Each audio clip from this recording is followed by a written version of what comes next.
Pavadinimas labai lietuviškas. Giria, kalnas.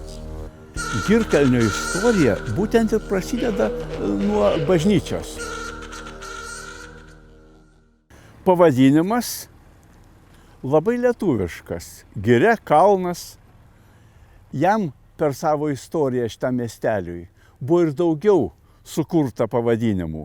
Galbūt apie juos ir pasakosim, bet galbūt pradėsim viską nuo bažnyčių, bet ne iš tos pusės, iš kurios mes įpratom matyti.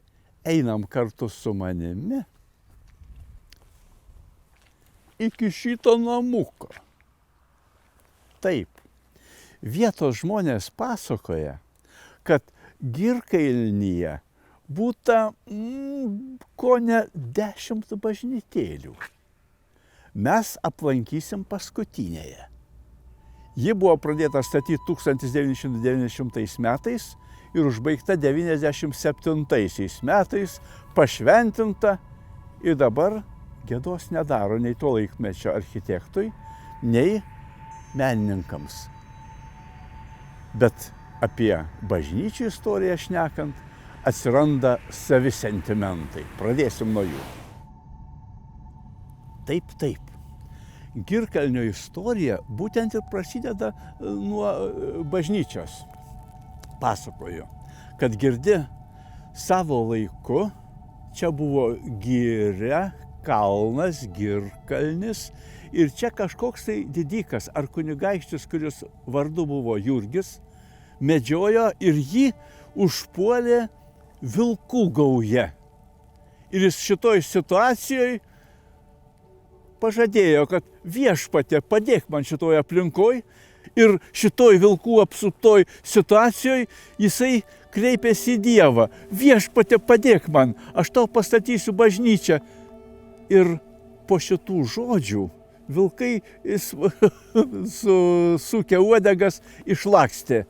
Ir šitas kunigaikštis Jurgis, antrą kartą vartoju šitą žodį, pastatė bažnyčią ir tokio būdu atsirado gyvenvietės pradžia.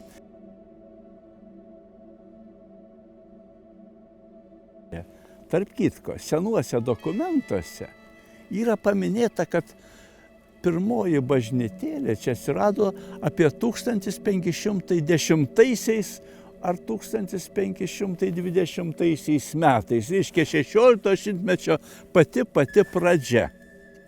Tačiau jau antroji, o galbūt ta pati, jau užfiksuota yra 1613 metais.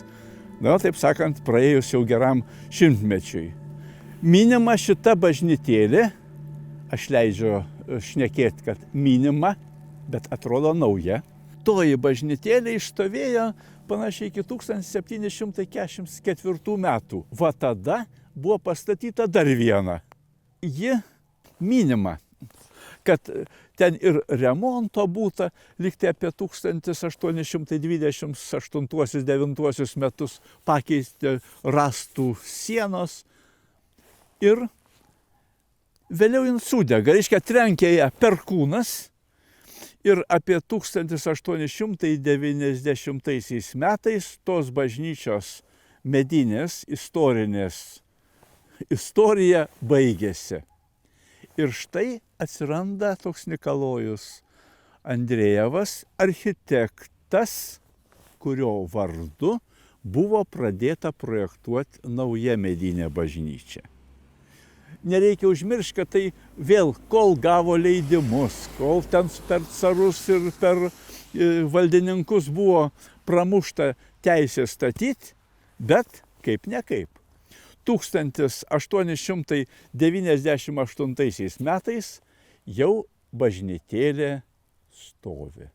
Noriu atkreipti dėmesį, kad šitoje nuotraukoje gerai matosi, kad tai yra medinis, neogotikinio stiliaus langai primena kažkurį tai ir architektūrinį braižą.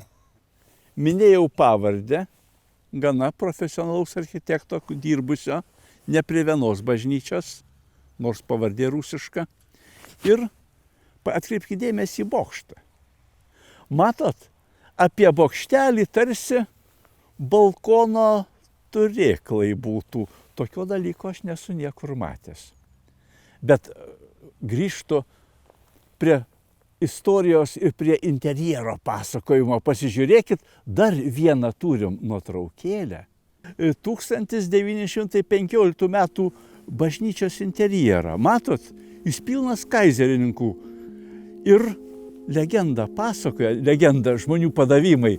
Žmonių pasakojimai mini, kad kaizerininkai, jų kapitono buvo įvesti į bažnyčią. Ir kaip ten įvyko, kad kapitonas nenusimė kepurės viduj.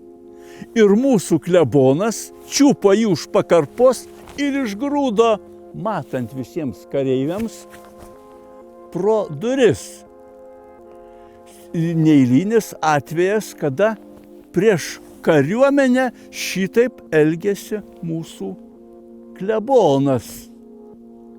Kol tas tvarkėsi, išsigandęs tokio elgesio kapitonas, mūsiškis klebonas nubėgo į zakristiją ir persirengė generolo rūbais. Ir kada kapitonas karingai nusteikęs grįžo, pamatė stovintį priešais generolą ir jam nieko kito neliko, kaip tik tai atiduot pagarbą. Pasižiūrėkit dar sykį tuos veidukus. Jie kažkur tai iškeliavo, niekam jie dabar nežinomi, nepažįstami, o mano istorijoje Lietuvos išlieka tokie dalykai,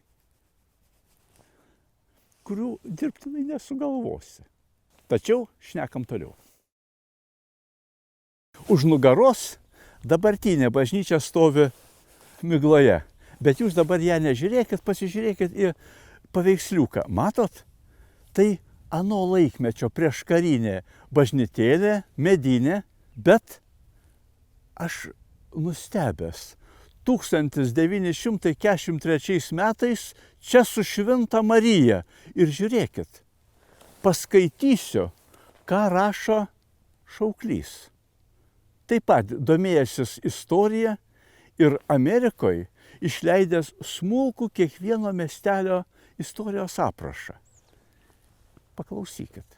Šių metų vasario 8 netoli Girkalnio einant rusų-vokiečių karų veiksmams, Girkalnėje įvyko neišaiškintas reiškinys. Pasak 16 vietinių gyventojų parodymų, tą naktį 8:30 vakare ant Girkalnio bažnyčios stogo ties didžiuoju altoriumi iš dangaus pamažu nusileidusi didelė balta šviesa, kurios viduryje buvo matyti kažkoks žmogaus pavydalo pilkumas žvaigždžių apsuptas, šviesos viduryje liudininkai. Įžiūrėję moteriškę, kurioje švenčiausią Mariją palaikė, ant kairės rankos įlaikiusi kūdikėlį Jėzų. Reginys trūkęs apie 20-30 minučių. Vėliau vasario 15 ir kovo 19 pasikartojęs šviesa nusileidusi į bažnyčią, kuri pasidariusi visą permatomą. Įvykus buvo tyrimas, bet lietuvių policija šių reikalų krūvotą nespėjo pravesti, netrukus užvedė smarkios rusų-vokiečių kovos ir Girkalnio bažnyčia su žymia dalimi miestelio sudegė, taip kad įvykiai liko neišaiškinti.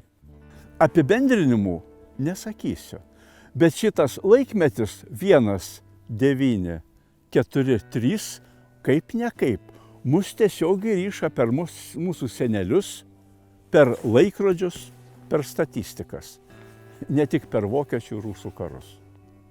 Tęsdamas perskaitytą mintį, noriu dar priminti, kad žmonės prisimena, kad ne tai iš Kalnųjų, ne tai į Ariogalą puldami kariškiai šaudė į miestą ir būtent net 7 sviediniai pataikė į šitą bažnyčią. Žinoma, ji supleškėjo iki paskutinio nuodėgulio. Toliau istorija tarybinė. Žiūrėkit. Toliau tarybinis laikmetis. Pokario metai vėl visokiausių nesąmonių pilni. Lyg tai buvo laikinai įkurti ta bažnytėlė parapijos salėje. Vėliau lyg tai buvo perkūno trenkta ar žaibas, ar gaisras sunaikino ją. Bažnytėlė buvo permesta į vieną iš šalia esančių kaimelių. Bažnytėlių mėtyti negalima, bet pasakoju toliau. Ir panašiai apie 1967 metus vis tik buvo surastas, nupirktas namukas privatus ir jame žmonės įkūrė laikiną bažnytėlę. Žodis, žinot, kad laikinas paprastai būna labai ilgaamžis daiktas. Tačiau kaip ne kaip. Daug sykių buvo svarstyta ir partiniam, ir rajono lygmenyje užbaigsiu tą tąsymąsi su bažnytininkais. Buvo irgi svarstoma ir aukštesniam, ir žemesniam lygiai, kad žmonių yra, tačiau tie žmonės vėl klebonas vaikus moko katekizmo, ar ten klausinėja tų vaikų katekizmų ir jį reikia nuteisti. Bet tam, kad jį nuteisti, reikia ir vaikus atvežti į teismą, kad jie galėtų paliudyti, kad, reiškia, juos ten mokė, kaip sakyti, visokių Kristaus išminčių, bet kas gavosi. Lekiant mašinai ten link to teismo kažkur, ar tai griovį, ar ta mašina ten paslydo, vaiko nei vieno neužmušė. Tačiau sugedusi mašina ir iš to teismo gavosi šnipštas, ne šnipštas. Taip kad ne vienas vaikutis nebuvo pakviestas į teismą ir žmonės neįsileido klausytis, kaip čia yra teisiamas tas klebonas Bubnys. Bet, kiek žinoma, 1971 metais jis gavo 1 metus ir kaip ne kaip Dievo garbiai teko tuos metus atsėdėti. Bet šneku per daug apie įvykius, bet parodau jums ir to laikmečio dar kartą bažnytėlę. Dar kartą zakristiją, kuri ir dabar savotiškai sukelia sentimentus žiūrint į šitą Zeimerį. O dabar iš tarybinės bažnytėlės einam link dabartinės bažnyčios, bet prieš tai atkreipiu dėmesį į tokią kalvelę su kai kuriais akmenim. Taip, čia savo laiku buvus špitolė. Žmonės kai kurie net ir užmiršo, kad tai buvo vėl savotiškas ano laikmečio, kultūrinis, o gal pasakyčiau, humaninis reiškinys. Apie jį dabar nepasakosiu, einam dar. Štai už nugaros galit žiūrėti. Miglose stovi Felikso Sakalausko, architekto, kilusio nuo Raseinių, vienas iš, sakyčiau, pagrindinių kūrinių, savotiška gulbės giesmė, kuri dabar tapo šito miestelio, pažiba. Ir man norisi paminėti dabartinio klebono, Juozo Kaknevičiaus pavardę.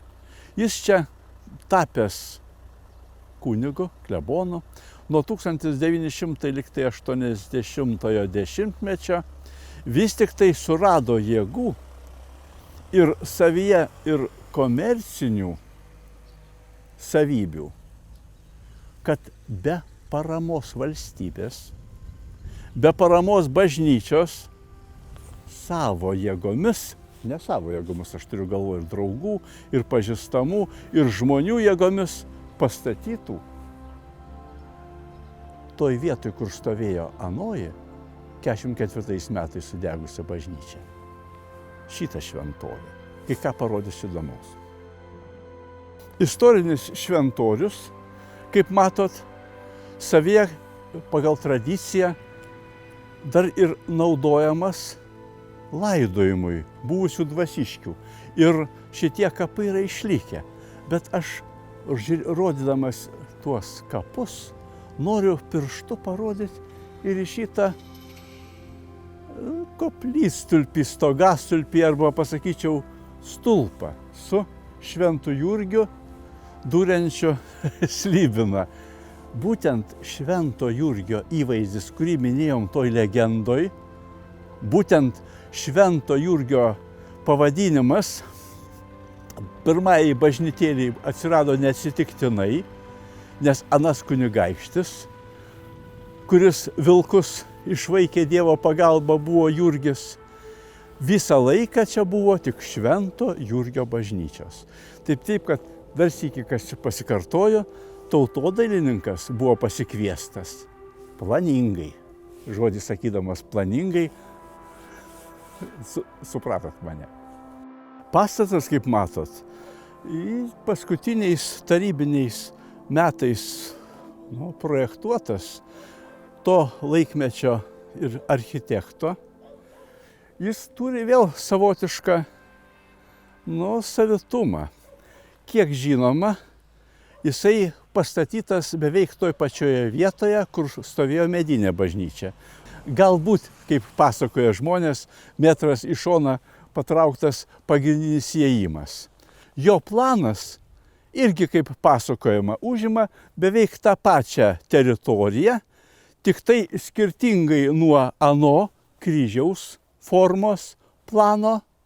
Čia yra rotondinio tipo pastatas, apvalus ir interjeras, ir pats pastatas. Apie jį pasakot vėl reikėtų iš kitos pusės, bet mes tą rotondinį suprantam vėl savitaip. Ir tas bokštas ir bokštą jungiantis balkoniukas, taip vadinsiu, tas susisiekimo priemonė. Matote, susišaukė su prieškarinės bažnytėlės architektūra.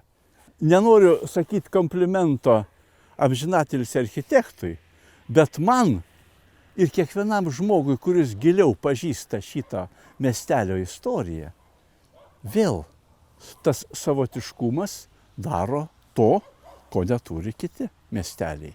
Būtent tams mums irgi labai svarbu ne tik tradicija, kurią mes paveldėjom kartu su tikyba, bet ir su vietos tradicija, kuri gražiai įsipešia į kasdienybę, į mūsų žvilgsnį, kuris dažnai nebepastebi tai, kad verta ir tą dalyką pastebėti. O dabar prieš eidami pasižiūrėkit į vieną lentą be komentarų.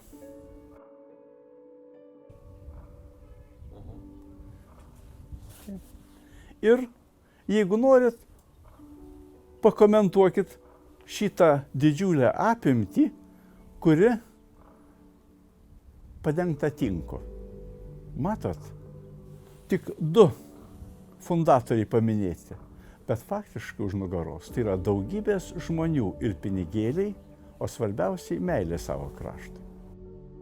Interjeras, kaip minėjau, apskritimo formos planas.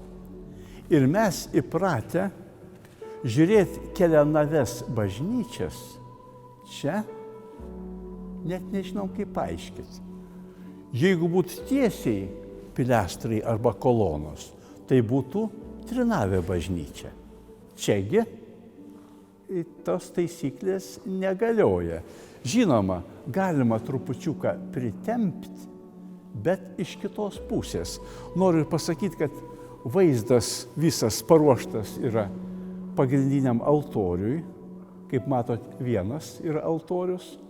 Bet iš šalia stovinčių statulų norisi paminėti tiek Jėzaus Kristaus atvaizdą, tiek mergelės Marijos senovinius atvaizdus, kurie buvo atnešti ne iš senosios bažnyčios, kuri 1944 metais buvo supleškita iki paskutinio nuodėgulio, bet taip, iš špitolės.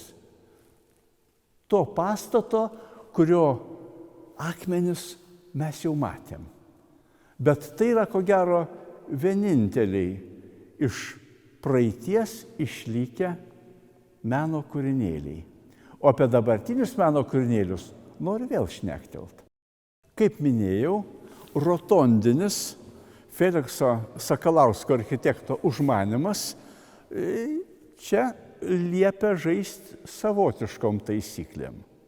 Lietuvoje jos retai sutinkamos, bet kaip nekaip, tai, kad esam šventovės viduje, labai gerai matosi. Galbūt reikėtų paminėti medžio ir baltos sienos sąšauką. Tai yra šviesi mediena, kaip matot, ir gana rūpestingai, nesakau, kad ypatingai preciziškai, atlieka savo funkciją. Galbūt gražu atkreipdėmėsi ir į baliustradą vargonų arba choro antrąjį aukštą. Žinia, gyvenimas įmetė savo taisyklės, vargonų nėra, tai yra elektroninė muzika, netgi garsiakalbiai jaučiasi, bet tai yra dabartinio gyvenimo atšvaistas. Dar ką noriu atkreipdėmėsi, tai į bažnyčios meno kūrinius. Žiūrėkit.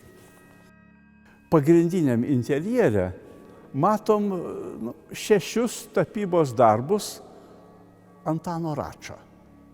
Mums mažai ką sako šitą pavardė, bet vietos žmonės į šitą dailininką žiūri su labai gera širdimi, nes jisai ne tik atkilęs čia iš šito krašto, bet būdamas ir dailės mokytoju, ir vienaip kitaip meninių švyturėlių tarybiniais laikais išlaikė teptuką ne tikrai tvirtose dailininko rankose, bet nesišnekėsiu toliau. Jūs pasižiūrėkit į kiekvieną iš jų. Net 19 šimtmečio akademinius menus baigę dailininkai tokiam lygmenį nesugebėdavo padaryti. Žmonės prisimena, kad jis ko gero buvo vienas iš geriausių kopijavimo meistrų. Nes tai ne plagijavimas, visiškai kitas reikalas. Iš atskiro atviruko arba iš paveikslėlio jis padarydavo tokią kopiją, kuri netgi to paveikslėlio autoriui kaip kada galėjo sukelti pavydą.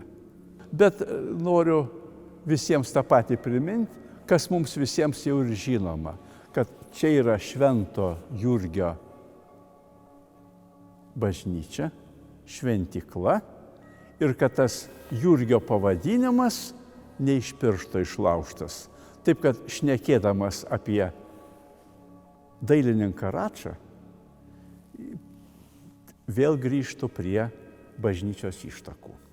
Einam toliau. Štai tarsi kuklūs vitražiukai 12 apaštalų. Mažai kas žinom, kad kiekvienas iš tų apaštalų yra pažymėtas ženklu, kuris tiesiogiai susijęs su to apaštalo mirtimi. Tai kardas, tai pjūklas, tai kiti atributai, kurie vienaip ar kitaip religininkui, naudoju negražų žodį, nesunkiai atpažinti leidžia. Mesgi, matydami šitą visą sistemą, taip pat esam priversti domėtis praeitim ir liturgika, ko ne kiekvieną žinom. O štai altoriaus viršuje matot Vytauto Švarlio vitražą Marija, bet ta Marija neįprasta. Ir vėl, tai yra sąšauka su šita vizija, apie kurią man teko jums skaityti, apie 1943 metų viziją, kuri išgarsino vėl savotiškai šitą bažnytėlę, kurios jau nebėra, bet per kurios pamatus mes dabar vaikštom. O štai pasižiūrėjus visoj palubėj esančius, tik dekoratyvinius, ornamentinius vitražiukus, noriu prisiminti savo studijų laikus. Mes su Vytautu Švarliu ne tik buvom to pačio kurso studentai Vilniaus dailės institute, tačiau prisimenu, kaip mes jam dar dainuodavom. Padainuosiu. Jam tas dalykas primins jaunystę ir mums visiems jaunystę. Lėkčiau, kad galėčiau tokias kojas, kad turėčiau kaip Švarlys. Matot, mes Lietuva švogerių kraštas, bet tame ir yra mūsų stiprumas. Nusimsiu akinius, pasakodamas apie altorių. Mes, matydami istorinės bažnyčias, iš viso interjerus, esam susidarę, iliuziją arba taisyklės, matyti, kad tai yra nepaprastai puošnus, ko gero pagrindinis puošybos elementas, šneku kaip menininkas, šitame interjere. Čiagi, matot, jis yra super kuklus, super su 2P, tik nukryžiuotasis ir žinoma aplinka, kuri kaip nekaip yra reikalinga sukaupti dėmesį maldai susirinkusiems žmonėms. Bet tai yra vėl epochos, nenoriu sakyti skurdžios epochos, nors 20 amžiaus pabaiga, 21 amžiaus pradžia turi savo taisyklės ne tik piniguose, bet ir tikinčiuose. Kaip nekaip, mintis nėra baigta, kaip kad ir mūsų gyvenimas. Ateis laikas, o optimistų reikia visada būti, čia vėl bus spręsta kitais, katalikybei įprastais sprendiniais. Šnekėdamas apie Girkalnyje pasirodžiusią Mariją, noriu vieną įdomų faktą pasakyti, kurio mes lietuviai net ir nežinom. Tiksliau sakant, žinom, bet labai mažai. Oficialiai Lietuvoje yra užregistruota, bažnyčios užregistruota, 31 kartas, kur buvo pasirodžius mergelė Marija su kūdikėliu. Sukluskim. Užregistruota oficialiai. Neoficialiai žinoma ir daugiau. Taip, kad Girkalnis savaip neoficialus pasirodymas, kuris buvo užfiksuotas žmonių pasakojimuose. Tačiau Raseinių rajone yra dar paminėtini keli. Štai Šiluva, visiems žinomi, 1608 metais, ir apie Šiluvos stebuklus nebepasakosiu. Toliau Ugioniai, kur šaltinis. 1657 metais Girkalnyje, kur dabar esam, 1943 metai, toliau taip pat Kalnų kaimelyje, 1944 metais Marija pasirodė ir taip pat užfiksuota 1949 metais Ariogaloj. Šventas Raseinių kraštas. Ne. Visa Lietuva yra Marijos žemė, bet ir Raseinių kraštas. Taip pat Marijos žemė.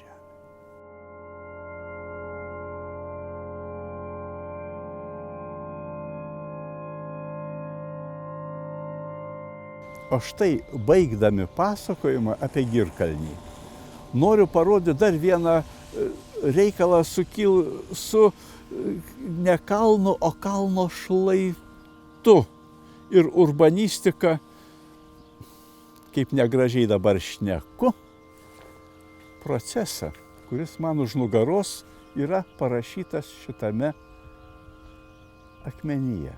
Taip, žmonės prisimena, kad pokario metais čia virš 50 partizanų, kurie čia apylinkėse veikė, buvo atvežami ir eksponuojami tam, kad žmonės pro šalį važiuodami, matydami, reiškia, tą ir bažnyčią, ten toliau tą špitolę, bet čia buvusiame šlaite, dabar jau nesimato, kiekvienam keliaujančiam pro šalį būt primenama, kad su tarybinė armija kariauti negalima.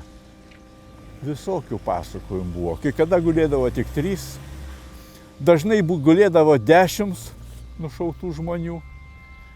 Kai kas iš po nakties juos pasivogdavo, nes jeigu tai būdavo savi giminaičiai. Toks buvo mano Lietuvos pokario laikotarpis, kurį mes prisimenam žodžiais, bet apie tai nerašė nei Komjaunimo tiesa, nei Tiesa, nei Sovietskaja Lietuva. Mano tėvynė tai buvo. Ir dar dabar gyva. Privalom būti gyvi.